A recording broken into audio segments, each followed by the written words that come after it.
Bueno, muy buenas tardes. Tengo que reconocer en primer lugar que he sido un mal alumno porque desde el año pasado a la actualidad, donde también fui aceptado para poder exponer algunas ideas acá y discutirlas, no aprendí francés. Entonces, en este momento voy a contar con la gentileza de nuestra compañera que va a ayudar a explicar algunas ideas que voy desarrollando y que llevan por título La historia contemporánea de la frontera chileno-peruano-boliviana, una historia marginal, tres reflexiones epistemológicas.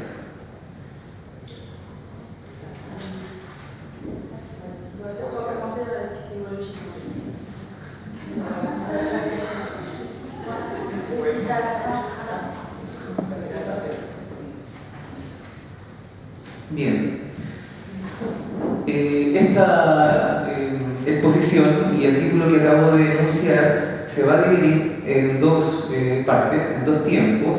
La primera con la finalidad de poder explicitar los conceptos claves que están inscritos o escritos en el título, y la segunda para poder compartir con ustedes estas reflexiones desde la historia sobre la frontera compartida. Debo aclarar, antes de comenzar a desarrollar estas ideas, que estoy hablando desde la frontera también, porque yo soy de Arica, entonces esto de alguna forma al estudiante, al investigador de historia, lo va guiando también en las posiciones que va tomando frente a la investigación. La haga en Arica, la haga en Santiago, en Lima, en París, en Madrid, etcétera, etcétera. Pues bien, cuando hablamos de la historia contemporánea de la frontera chileno-peruano-boliviana, quiero situarlos a ustedes en lo que cronológicamente y en los estudios clásicos de historia se conoce como historia contemporánea, ¿no? Esta división de tiempo que partiría allí por 1789, con un proceso que ocurrió acá mismo. Son las coincidencias un poco de estas exposiciones, el inicio del proceso de la Revolución Francesa, pero que han invadido de alguna forma también el pensar historiográfico de Latinoamérica. Nosotros también utilizamos este tipo de características de la historia contemporánea. Y la historia contemporánea actual de la frontera, me gusta situarla, para el caso de la frontera norte chileno-peruano-boliviana, hacia 1879. 1879 fue una fecha sumamente conflictiva para la historia de estos tres países. Bien sabrán los que son de Chile, de Perú, de Bolivia, ¿no? Comienza una guerra que se denominó eufemísticamente Guerra del Pacífico y que de esa manera se ha comprendido hasta la actualidad.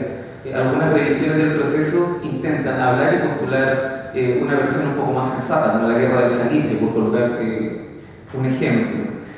Pero el problema de investigación que me gustaría compartir con ustedes no va a ser una historiografía de la Guerra del Pacífico, sino más bien cómo este proceso ha ido repercutiendo socialmente y en la misma escritura de la historia ya en la actualidad. En 1879, en el 2015, hace casi 45 días, la Corte Internacional de Justicia de La Haya se refiere a un problema que tiene sus raíces en la Guerra del Pacífico.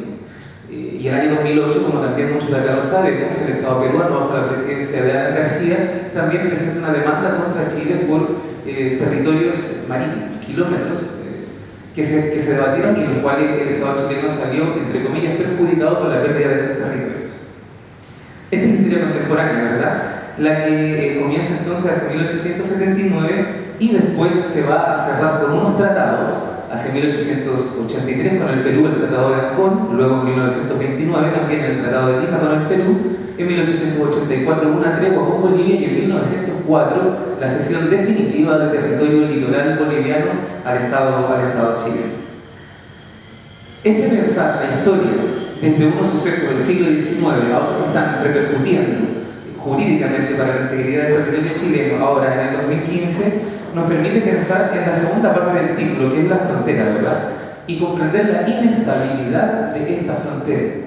Es una frontera que tiene inestabilidad y que las personas que la están viviendo en el margen norte, de alguna manera, están viendo su forma de pensar la nación, su forma de comprender el Estado-nación de una forma, y vuelvo con esto, que entre comillas también colocaría en riesgo su adscripción nacional hacia los determinados estados. De estas situaciones, la prensa local y la prensa de Santiago, de las capitales, puede dar constancia, ¿no? Es cosa que uno revise el Comercio de Lima, que revise el diario La Razón de Bolivia o que revise el Mercurio de Chile y se da cuenta cómo hay manifestaciones a nivel social de las situaciones que se manejan a nivel diplomático. ¿Por qué una historia marginal? Al momento de comenzar la exposición hablé de la historia contemporánea de la frontera entre Chile, Perú y Bolivia, pero es una historia marginal. Es una historia marginal porque hasta la actualidad se ha estado pensando desde los centros y en donde la situación de las comunidades que están inscritas en la frontera no tiene tanto peso en la opinión ni tampoco en la creación de soluciones ad hoc que surjan desde la frontera para la frontera. Pero no es solamente una historia marginal por la escasa participación ciudadana que se tenga en el pensar cómo puede evolucionar la frontera, sino también es una historia marginal en el conocimiento que la sociedad chilena, en su mayoría y en general, tiene de esta frontera. En los textos manuales clásicos de historia que nos enseñan a todos los que estudiamos en Chile, la configuración de la frontera norte se sella en una línea en los libros de historia. Y se dice que el año 1929 se escribió el Tratado de Lima entre Chile y Perú, en el cual Arica, la ciudad de donde yo provengo, se entrega al Estado chileno ad infinitum y Tacna pasa para el Perú. Y no hay más. Es un desconocimiento grande y lamentablemente cuando suceden coyunturas diplomáticas como la que estamos viviendo en la actualidad, la historia cede mucho terreno a construcciones más bien mitológicas de cómo uno puede comprender la constitución de esta frontera. Es una situación entonces un poco ambigua y que se está tratando de alguna forma sacarla de esta ambigüedad mediante la producción científica y la investigación. De esa forma entonces intento situarlo en este título. Y la segunda parte, que es luego de la constatación de estas situaciones, es compartir con ustedes tres reflexiones epistemológicas que le he puesto de manera un poco apresurada, pero que también podrían llamarse sin ningún problema formas de vincular el conocimiento científico, la investigación histórica, con las demandas ciudadanas de la frontera. O cómo colocar, dicho de otra forma, el conocimiento de la universidad más allá de los muros de la universidad. De manera entonces sencilla voy a explicar estos tres puntos, ¿no? Primero, me gustaría compartir con ustedes cuáles son aquellas cosas, ¿no?, entre comillas también, que se conocen de la historia de la frontera. Si estuviésemos en una aula donde privilegiásemos el diálogo en el momento que yo voy hablando, la posición típica del profesor sería, bueno, comenten ustedes, ¿no?, o hagamos una lluvia de ideas sobre qué se sabe de la frontera norte. Y seguro que el silencio seguiría. Algunos sabían un poquito más de todo. ¿Qué se conoce la historia de la frontera norte? Bueno, se conoce esta situación de que era gente del Perú. En Santiago muchas veces se utiliza la catalogación de los llanos del norte, ¿no? Son los llanos, los llamitos, los auquénidos que viven en la precordillera y en el altiplano. Y otras situaciones. Y esto está relacionado con los conocimientos principalmente etnohistóricos que se han venido produciendo en las universidades del extremo norte. Y ha sido un conocimiento importante, pero que se sitúa en una época que no sería la época contemporánea, la historia contemporánea. Esto vendría a ser conocimiento de la conformación de la sociedad colonial del siglo XVI, del siglo XVII y del siglo XVIII. Pero también se ha escrito bastante sobre este proceso guiado por el Estado chileno posterior a la Guerra del Pacífico, que se conoce como chilenización de los territorios del norte de la chilenización de Tacna, la chilenización de Arica, de Iquique.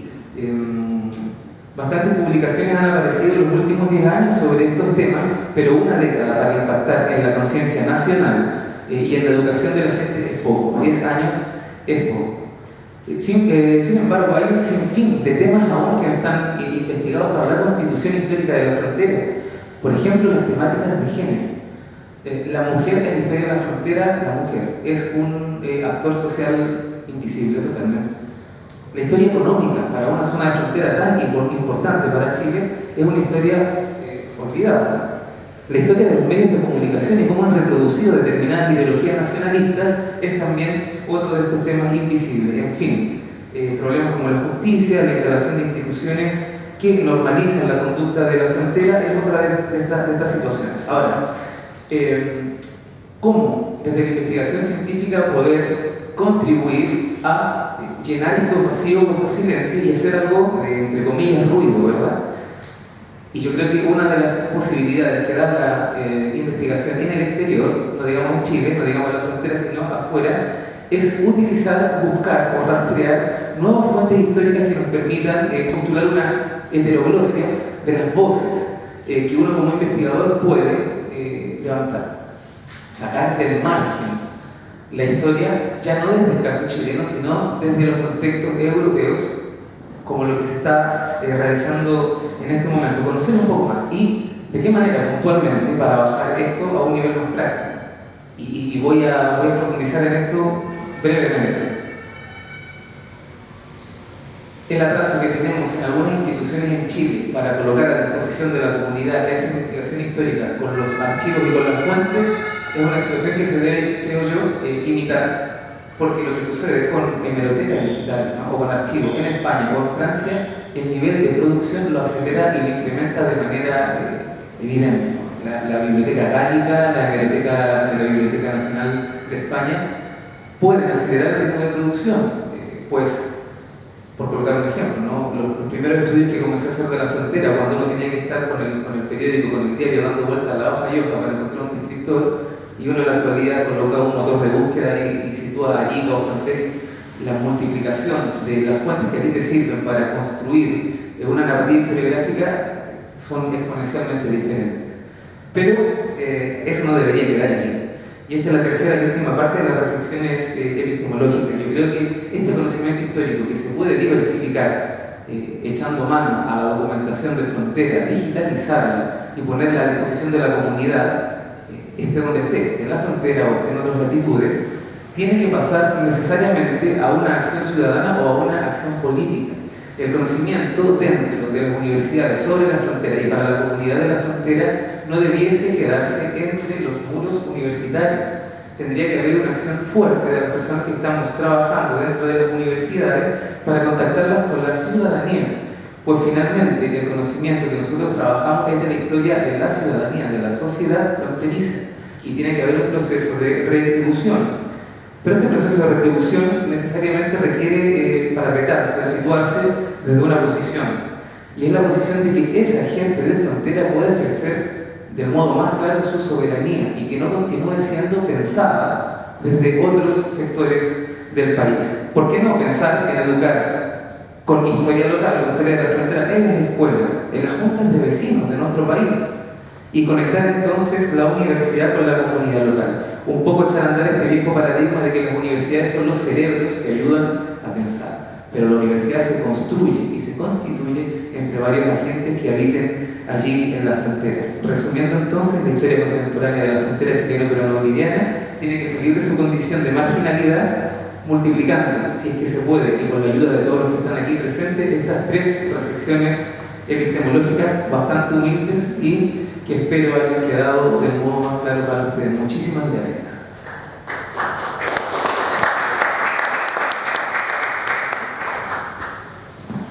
Merci, M. Julian. Et bon, je donne la parole à Valentina, notre très sympa traductrice de la journée. D'accord. Donc, moi aujourd'hui je suis venue pour traduire. Donc, là, en ce moment, je suis en M1 ici à Sorbonne, en FLE, donc avec, ça a changé de nom, excusez-moi, ça s'appelle langue française étrangère appliquée. Et donc aujourd'hui, je vais traduire le colloque, enfin pas le colloque, pardon, c'est la... J'aime trop un petit peu ce qu'a dit mon collègue José Gilles.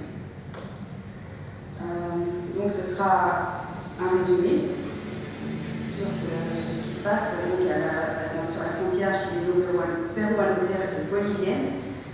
Désolée si le mot n'existait pas, quelqu'un peut me dire si j'ai fait une erreur. D'accord. Donc notre collègue nous a expliqué que c'est une histoire marginale et qu'il a fait 3 commentaires épistémologiques dessus. Donc, je vais dire ça rapidement. Désolée si ça paraît un peu long ou pas. Donc, les demandes émises par la Cour internationale de justice de la Haye à l'encontre du Chili par le Pérou et la Bolivie respectivement en 2008 et en 2013 ont montré combien sont fragiles les frontières nationales entre ces 3 pays. Elles mettent particulièrement le doigt sur le manque de connaissance de la société chilienne sur la situation actuelle et historique. En effet, le 27 janvier 2013, 2014, cette Cour a modifié les limites maritimes entre le Chili et le Pérou. Cette dernière a donné au Pérou 21 000 km² de fonds marins en plus qu'elle a retiré au Chili.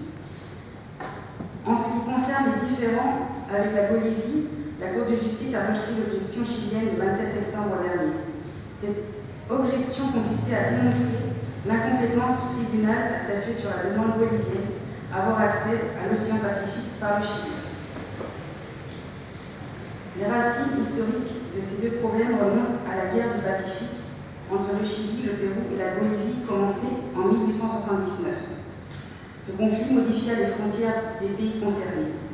De traités qui ont financé la guerre en 1883 et 1929 contre le Pérou, puis en 1884 et 1904 contre la Bolivie, et qui ont introduit la phase de la guerre, n'ont abouti en rien à leur revendication initiale, à savoir les demandes intentées contre l'État chilien. Cela indique clairement une situation tendue. Les deux procédés diplomatiques et belliqueux sont arrivés dans le cadre de l'histoire contemporaine de la frontière chilio-péruano-bolivienne. Ce rappel temporel montre que le langage de la nation, de l'État-nation, a ses concepts acquis, ce qui explique les difficultés à aller au-delà des différents territoriaux séculaires. En plus de la condition marginale de cette frontière constitue son identité politique, économique et culturelle. Dans le cas politique, la tendance historique est occultée par le pouvoir central qui soi-disant par intérêt national, a mis en second plan les propositions qui mettent en avant les solutions novatrices et quelquefois disproportionnées face à la question de la zone frontalière. Dans le cas économique, les difficultés se sont manifestées surtout dans le cas chilien avec des indéfendables sans qu'une autre guerre se déclenche, éventuellement avec les pays voisins. Enfin, dans la société ariqueño-chilienne, c'est-à-dire le peuple du Nord au Chili, on peut constater un attachement enthousiaste envers l'État-nation.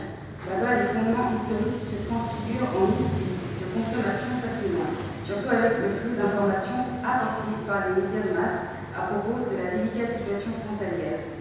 Il s'y invente des idées reçues qui se généralisent sur les relations internationales. Les événements décrits situés dans le domaine politique et scientifique permettent une réflexion approfondie à partir de l'épistémologie historique. Trois aspects cruciaux pour le développement de l'histoire contemporaine de la frontière chileno-péruano-bolivienne sont à dégager.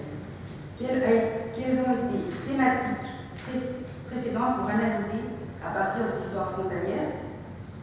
Comment ont été utilisées les sources qui permettent de connaître cette région?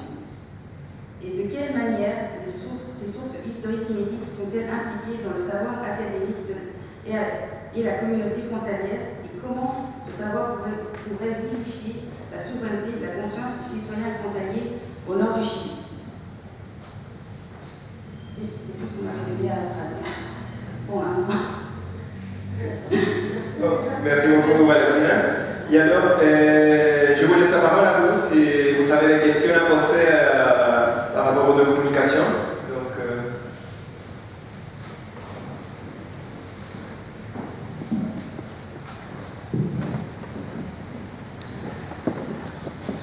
Merci bien. Alors, ma question s'adresse à Bernardo Garcia. Je voulais savoir si, dans votre enquête, vous avez pu identifier la manière dont les États ou les institutions, au Chili et en France, se positionnaient à l'égard de la délation sur les collusions.